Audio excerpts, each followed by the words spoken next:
Hey, what's happening, everybody? We're gonna get going here in just a second, making sure everything's running well.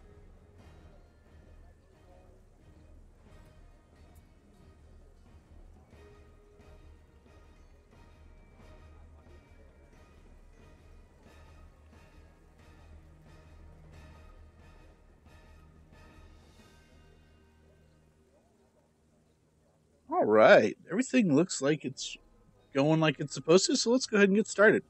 My name is Troy, and I am the creator of DDM's Realm. It's kind of a game guide place that I do game guides for Dungeons and Dragons based things, but right now my focus is on Neverwinter. So I'm doing a bunch of guides on that. If you haven't already, throw me a subscribe, follow me on Facebook, and become a patron. I really appreciate all that support that I can get for this. It's a lot of work, it's fun work, but it is work and does cost. So any support I can get, I really appreciate it. Thank you very much. All right, so I'm going to try to be doing a weekly walkthrough of Neverwinter stuff, kind of give you a heads up of what's happening in Neverwinter, what's going on, what's coming up, maybe some announcements, and jump into some kind of newbie tips and maybe some deep dives into specific aspects of the game each week. So for this week, we have the Siege of Neverwinter going on, and that started a little while ago. Just so you know, all my stuff will be based off of PC stuff, because I play on the PC, but most of it should be relevant to console gamers as well. They are just generally delayed, so new content that comes out for the PC comes out on consoles a month or two later, and the weekend events and weekly events don't always line up, but the same tips should be relevant to you. So even if you're a console gamer and you don't have the specific event coming up this next weekend, the tips on how to prepare for it should be the same still. All right. Anyway, so we have the siege going on now, which is pretty nice. There is a handful of cool things that you can get for it. I have some guides already on this. If you go to DDM's Realm channel on YouTube, there's a playlist that has some guides on specifics on what to do on here. But I wanted to throw this out that there is a purple mount that you can get, as well as a couple blue ones. But the other thing I wanted to point out is that there is a banner that you can get, which is pretty nice for a kind of a group, not the battle horn, but the banner. I don't see it on this list. Anyway, there is a banner on the list that you can get, which is also nice to have. You get that through the commendations for the daily quests. But if you're in a guild, there's a little bit of extra stuff that you can get for the siege. There is this quest over here at the beginning of your stronghold that you need to send aid to the siege event. It's right here. This Master of Coin. Send aid to Neverwinter. Very easy quest. You're going to find 5 guards to send them to him. But you see that there are 5 defense supplies that you can get. This really helps in getting equipment for this quest or for the event, but it also is an easy way to get some money because everybody's looking for these defensive supplies, and there's just 5 guards around town here that you can go and talk to. Takes maybe a minute or two to get these, and then you can go ahead and sell those on the auction house, and each stack of those, each 5 has been selling for, I don't know, 3,000-4,000 a pop. It's super easy, super fast thing that you can do every single day, and definitely worth doing while you're in the siege here. I've got a couple videos showing you where these different cards are. If you find out that you find them difficult to hunt down, there's a couple different patterns. But you want to grab those defense supplies, and then you can sell them on the auction house if you don't need them. Excuse me. Like, I already have the Griffin, and I already have the banner. Been doing this for a while, so I've been collecting it. And a lot of these events don't always have new stuff. So once you do the event once or twice, you might not be able to get anything new. So you can, like this, use the defense supplies to sell for money. Or you can use those to get some of the other items that you may not necessarily need to have, but want to have, or are completionist and not want to get those collections complete. So while this event is going on, you want to make sure you do the daily quest as well. Let me show you what that is really quick. And that's to get your commendations, and those commendations are what you're going to turn in for the best rewards for this event. And then while you're doing that, you can actually farm vouchers for your guild, which is pretty awesome. If you're not in a guild, this event is not nearly as cool. But if you are in a guild, I highly suggest doing this event every day and farming the crap out of this because you can get blue vouchers of all kinds in here. And really, the best way to do that is to go ahead and use area effect powers and anything that's big and kills them in one shot. It seems like you can get more vouchers if you one shot them versus a bunch of people fighting one single thing. And you'll see they'll pop out on here. And you may even get so many that the little glowy disappears. That keeps happening with me. I guess there's too many of them or something. But you see there's a coffer sitting there. And then events like this, it's pretty cool. You can go ahead and finish these quickly to finish your daily quest. But if you don't kill the assault leader that spawns on this other side here, then waves of monsters are just going to keep on coming through this canyon. This one and the medical area here. So a boss will come up here. You can camp this spot and this spot if you leave the bosses alone and farm these quite quickly. It is a quick and easy way to grab all these vouchers for your guild. Anyway. Excuse me, sorry. Anyway, that kind of gives you the idea. You can keep an eye out. There's a counterattack here. We've got Dragon coming back on the far side. Do both of those, you'll get your daily commendations, and then you can actually turn in those at the end for your Griffin or your Banner, or if you have all that stuff, there's actually Stronghold boxes, which are nice, which gives you more vouchers. It's really a good opportunity to pick up vouchers and buff up your guild, or get a bunch of, if your guild's fine, you can even get yourself a whole bunch of marks. You can buy all that good guild gear, like food. Some of the enchantments are kind of nice, depending on what part of the game you're working on. So you can see the cult general pops up. Somebody's killing them this time. These guys will disappear as soon as the general's gone, but if you can find a low instance or late at night, early in the morning, something like that, you can actually sit here and get just stacks of them. I've probably got close to a voucher a minute, every 2 minutes maybe. Alright, so that's kind of what you need to be doing with the Siege of Neverwinter. It's pretty good and pretty easy for just about anybody. Even if you don't need any of that stuff, if you load up your characters with like Dragon Horde enchantments, like I have on here. Can't see that now. So if you load up your character with like Dragon Horde enchantments, then you can actually farm these easy mobs quite easily and get a bunch of RP. It's a good place to throw on your other things that can actually like feed you loot. So if you want to just farm it that way, that's another way that you can use this event to farm whatever you might be looking for. All right, let's get out of here before. Oops. All these guys. Get out of here, then we can talk about the new mod that they announced is coming out. Looks like we're finally getting the end of the finale, I guess, is what it sounds like, to the Tomb of the Nine Gods, which is pretty cool.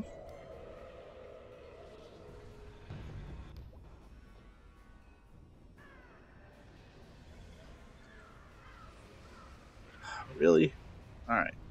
I guess this guy wants to die. So let's take care of this dude real quick.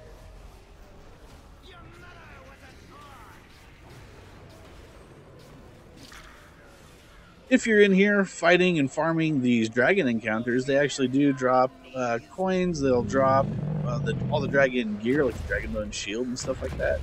So they drop. It's quite rare that it drops, but you can actually farm that stuff here, which is cool.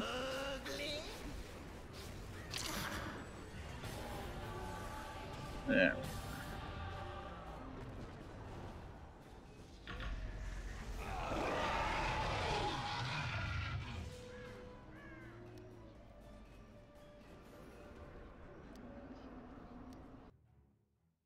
All right. So let's talk about the new mod that's coming out here. They haven't said a lot about it yet, but it's going to have a new campaign, a new adventure zone, new epic trial. Soon there's probably going to be some new gear that comes out with it, which will be pretty sweet. If you can look on here, they've got an announcement for it. This announcement leads to their forums as well, which you can talk about and look into it a little bit further. I'll probably go into the quest some or the new campaign some of the upcoming live streams here. Kind of show you what it's all about and give you a preview of it. But I haven't been in yet myself. If you want to check it out, you can go to these forums. There's a way to copy your character over to the test server, and then you can go ahead and download the preview server. And you can do that on the same launcher for the regular game. You just switch it over to the preview, copy your character over, and you can go check it out as well.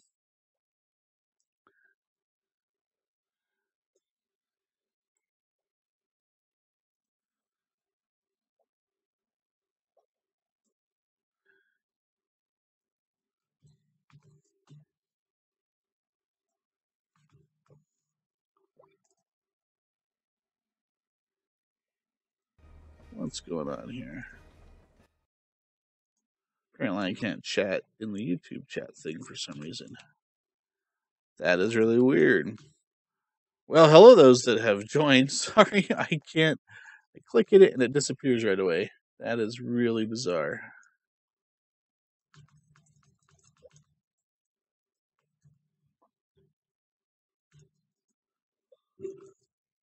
Oh, I think I got it working. All right, sorry. The adventures of live streaming, right? All right, so we have a new module coming out. They say that module is going to be coming out in February 27th for the PC. It's called Lost City of Omu. Like I said, it had a new campaign, Adventure Zone, Epic Trial. Probably have a bunch of gear. It's going to have treasure maps, it sounds like. Lots of cool stuff. So if you haven't yet finished up your current campaign, you might want to put that into high gear so you can get the Jungles of Cholt done in case there's any kind of prerequisites, or you're likely getting gear and getting items from this stuff that's going to help you in this further campaign. And seeing how the Jungles of Cholt was a pretty difficult area, or the Tomb of Annihilation was a difficult area, you might want those extra bonuses against dinosaurs and that kind of thing, so you can rock this new campaign when it comes out. Alrighty, so then another thing I want to talk about as we're going through all this stuff is what's coming up. So I find myself when I'm playing having really trying to optimize everything I do in the game at all times. And so I'll keep an eye on this calendar to see what's coming up. And so I find myself preparing for things that are coming up even weeks or even a month or two away.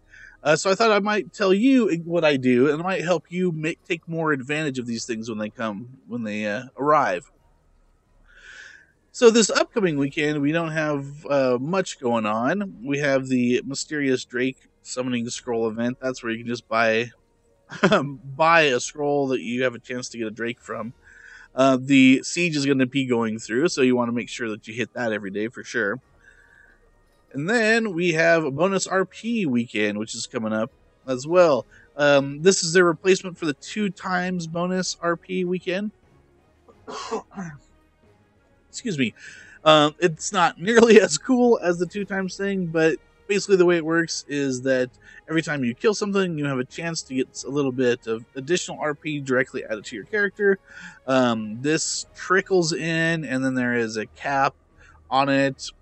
I have yet to find out. They said there's a cap of 40,000. I don't know if it's 40,000 a day or 40,000 for the entire event. It's a 4-day event, so I'm assuming it's like 10,000 a day, but 10,000 a day would be quite a bit to get. You'd have to play a lot to hit that cap. I also have a video on this too, RP bonus commentary. If you want to get the nitty gritty, I do some calculations on it, show you how fast I got it in the last event, and you can see really what you're getting out of that event and how to prepare for it. So there's not a lot to really prepare for this one. You're not saving anything up, you're not collecting quests or anything like that, but you will want to make sure you clean up your characters, do all the maintenance on it, so when this starts, you can jump right out into quests and go ahead and tackle things and fight stuff, because when you fight and kill things, that's when you get that bonus RP. You're not going to get that bonus RP when you're selling stuff to vendors or when you're collecting quests or you're lost somewhere.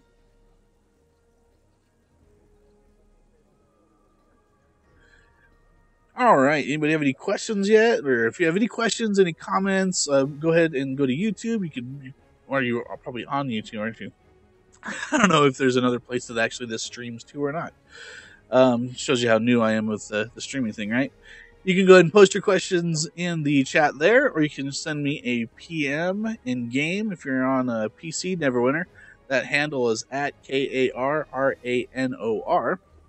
And if you have any questions, go ahead and shoot them to me while I'm going through this, and I'll answer any that I can. And if I can't answer any of your questions, I will hunt down those answers and get them to you later. All right, so the last thing I really wanted to talk about for this stream is a little bit of tips. This week, I want to do like a newbie nugget, kind of teach some good tips for the new players, but I also want to deep dive into things. So this week, I'm going to kind of combine the two, because I've seen a lot of questions on this as we've had some new people coming into the Alliance wanting to know what they should do with professions. So what should they increase? Where should they start? Why should they do it? How do they get everything maxed out? So this is a pretty huge topic. I'll probably divide these into like profession specific things, but to get you going, let's do a little overview. So the first thing you're going to want to do is definitely figure out which of these professions is going to give you your armor first. So say you're a brand new player, you have one thing that you can do. 15th level, I think, is when you start getting professions. Figure out which of these professions grant you armor. The one that grants you armor is also going to grant you what you're really looking for is your shirt and your pants for your class. Those are going to be additional items that you're going to slap into your character slots right here. And they're going to give you that additional bonus and stats that you're looking for. And they're also going to allow you, if you become proficient at that and you're successful at a tier 3, which is the hardest type of crafting for the item that you're doing, they'll also have gem slots in them, which is pretty awesome because that'll let you add an additional enhancement to your character. And these start at relatively low level. You can make shirts and pants right away. They don't have slots in them yet. But if you have good purple asset tools, then you'll have a chance to get in and make that tier 3. And that tier 3 is going to give your character a big boost. Plus, once you have them for your character, you can sell those quite easily on the auction house. Second one I would suggest, I'll talk about the leveling here a little bit. I just want to give you the order first. Second one I would suggest is to definitely do jewel craft. Now, jewel craft is going to give you the ability to do all your accessories.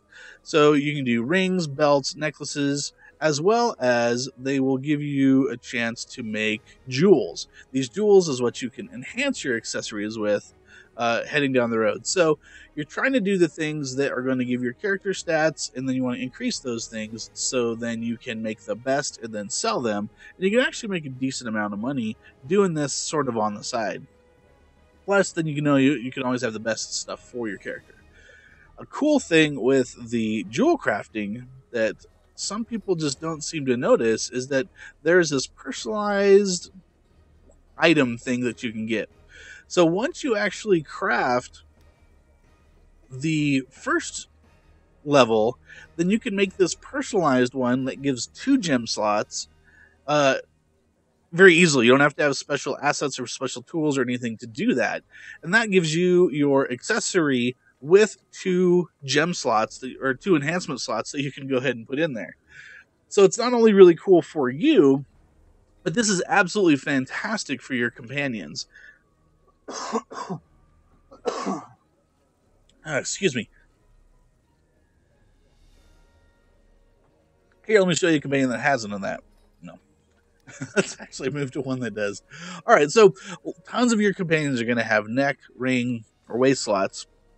So getting jewel crafting up gives you the ability to then make really good companion gear, and this companion gear is going to help you significantly in your questing, as well as if you have empowered or bonding runestones. All these awesome stats that you're giving your companion are going to go straight over to you, which is going to ultimately really increase that item level, because I know everybody's concerned about that, and give you those stats, make it a lot easier for you to battle through things.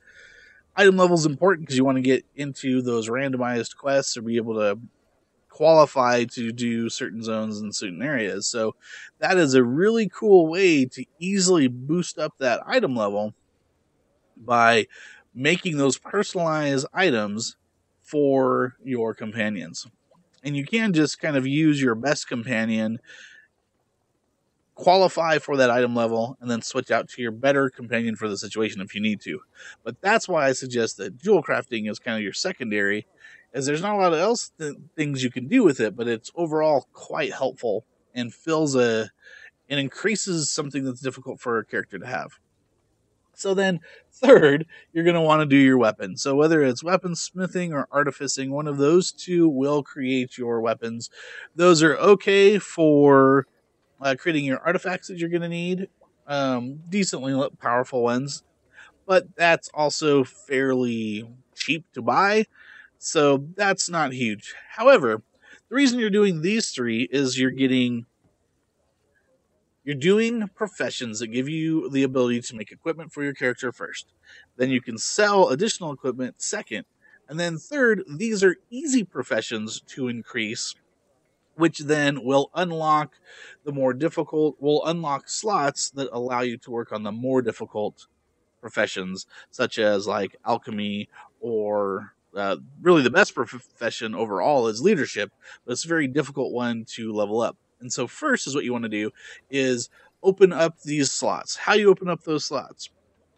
I've got a thing here for you, since I've got them already opened up, all my characters. All right. Oh, where'd it go? Here we go. So I'm looking at the Wikipedia here. So first, you're going to start with one slot, reach level 10. Then you'll get another one when you reach level 30, another one when you reach level 60. So if you get a profession to level 3, you'll open up another slot. So you'll probably go 1, 2 here, right? Then you'll get a profession to level 3. You might actually open up this one. So now you're looking at 3 or 4 slots that you can use to basically do the training tasks. And I'll show you those here in a second. But then it starts to get tricky because you need to get 3 professions to level 20, which, if you don't do one of the easy ones, if you're working on leadership or something, or alchemy or whatever, that'll take forever. And then there's a couple things you want to look at that you can actually get pretty early if you do them on your very first profession and keep track of that profession. Those would be the complete it with 100% speed bonus, or tier 3 result. So let's go ahead and talk about how you are going to do that.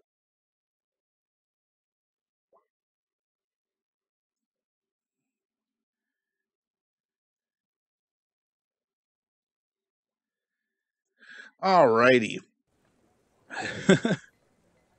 So, or was I talking about how to unlock these things? So when, say we are going to do, let's see, plate smithing. That was my first one that I did.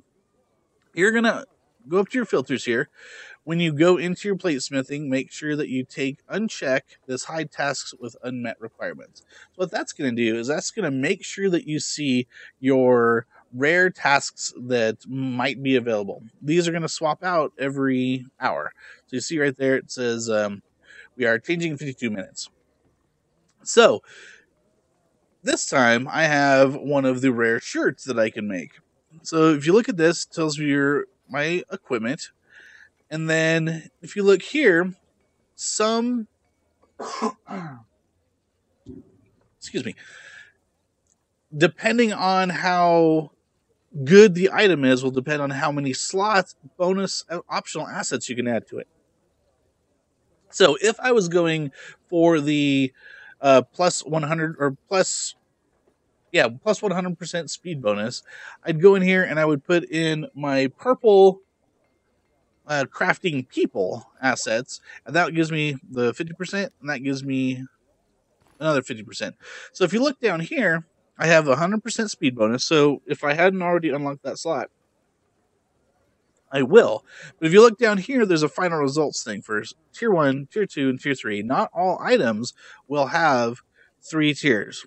So what I was talking about with the gems earlier is that if you get to the tier 3 result, you can see there's the gem that is added to these items. If you don't make it to that point, you're not going to get that gem slot. So since I'm putting the speeds in here, there's no way for me to increase my chances of getting a better item. So you're going to want at least 2 purples to get your speed bonus. But then when you want to get your tier 3 bonus, you're going to want at least 4 purple tools to increase your quality bonus. So you see that they're each 40% each. So I'll come in here and I'll throw some more in here. And now you see how this is increasing. So now there's a 0 chance I'll get tier 1, 80% tier 2, and a 20% chance tier 3. So here, I'll throw another one in there. So now I've got a 40% chance for tier 2 and a 30% or a 60% chance for tier 3. That's how you're going to get your tier 3 bonus. The first time you get that, will unlock that last slot for you. And then you will have all of your slots open except for probably your 3 to 20 will be your last one. So I hope that makes sense as how you're as quickly as possible unlocking more slots. And the reason that you're unlocking these more slots is so you can actually come in here and then level up your crafting. So to level up this crafting, if you were actively playing, you should definitely do the gather tasks. We'll come down here and go just to the very basic ones. So you see that there are the Deep Woods Gathering. Those you could always do without spending any money whatsoever.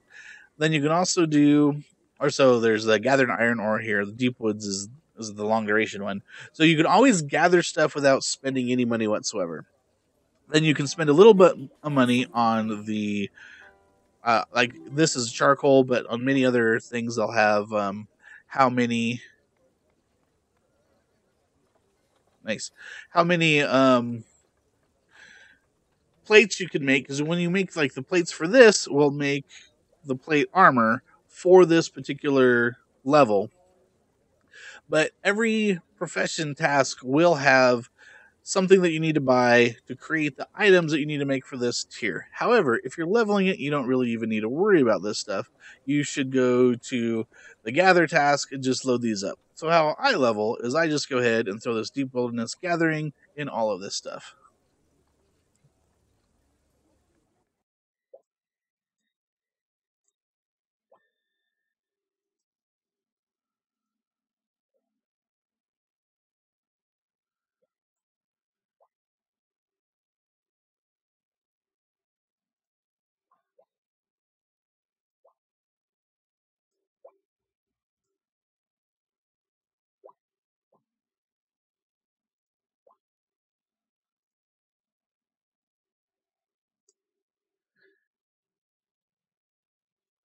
Give me a second, removing a jackass troll.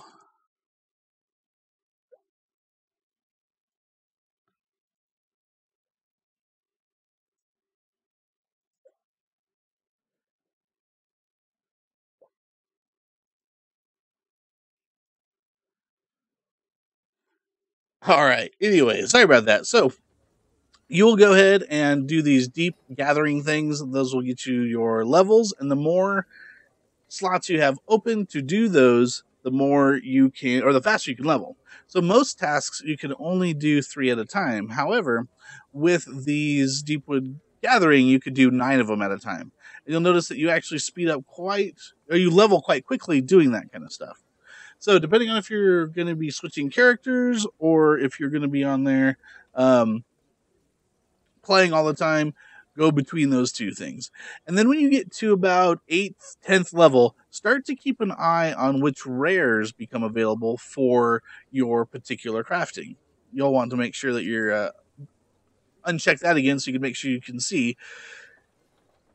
Then you can check to see if you can get them to tier 2 or not. So here's a ninth level thing that only has tier 1 or tier 2. So that means that you can do the speed bonus on this by throwing in the extra speed dudes, but you will not be able to get the tier 3 thing. So we can keep on looking, say we're still leveling up, and this thing pops up. We'll look at this. Hey, look, here's a tier 3 thing. Now I can go ahead and get my tier 3, get my other slot opened up, and now I can start crafting and leveling up faster. Keep an eye out for the ×2 profession weekends, because this will make it go quite quickly. Even if it's not a ×2 weekend, it's really easy to level the regular ones up. Then once those are at 20, then you can go ahead and I actually level everything to 21. Just leveling it to 20 gets you to where it needs to be. If you level it to 21, then you can start doing the higher level tasks. You start getting access to the level 70 gear stuff. So I keep an eye on the level 21 and higher rares that I can craft. If I can't craft those, then I'll do leadership tasks. The best way to be able to go through your leveling is to get green assets.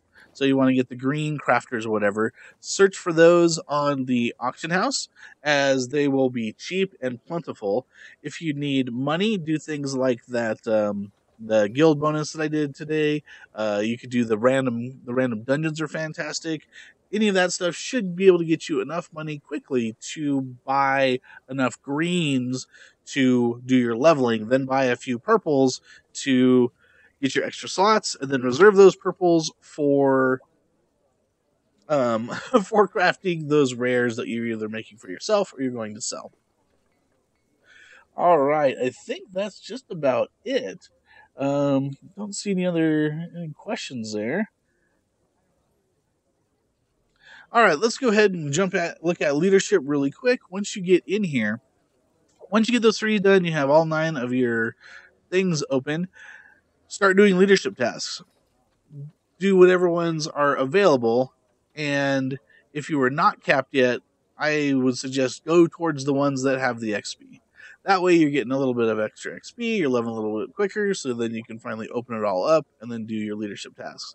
Then once you have your leadership tasks, it's really up to you what you want to do. I'll jump into this in further detail, maybe in another one, on which leadership things I do once capped, when and why.